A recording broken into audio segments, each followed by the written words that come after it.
I want to start just by asking you what kind of risks, just to detail a little bit, what kind of risks we're talking about with these purchasable, these saleable visas.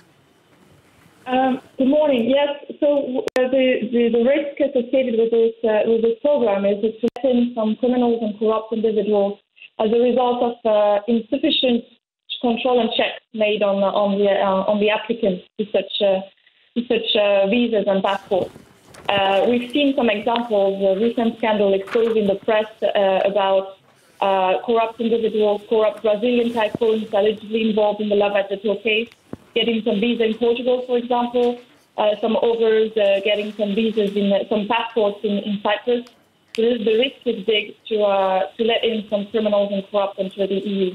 And this is actually emphasized by the fact that there is no harmonization at EU level. So it just encourages member states to enter a race to the bottom and encourage them to lower the standards and their requirements.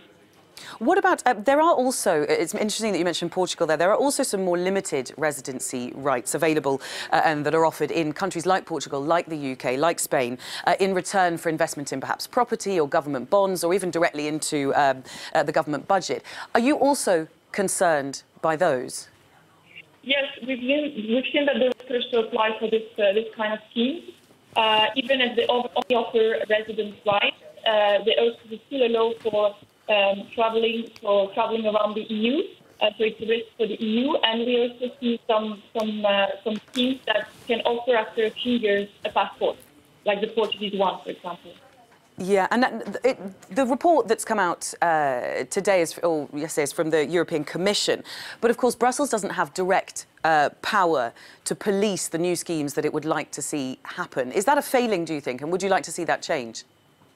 I think the problem is well known at this stage, the solution as well. There's been a couple of research done on the topic by the OECD, by the European Parliament, by us as well. And so now what we lack is the political will, and that's where we were expecting the Commission to contribute today. From what we understand, it's not really going to be the case.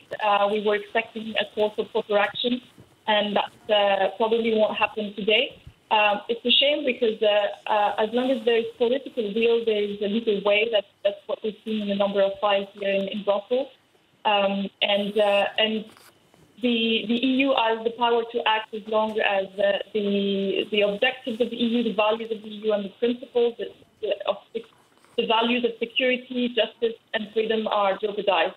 And I think one can say that in the case of those schemes, those values have been jeopardized.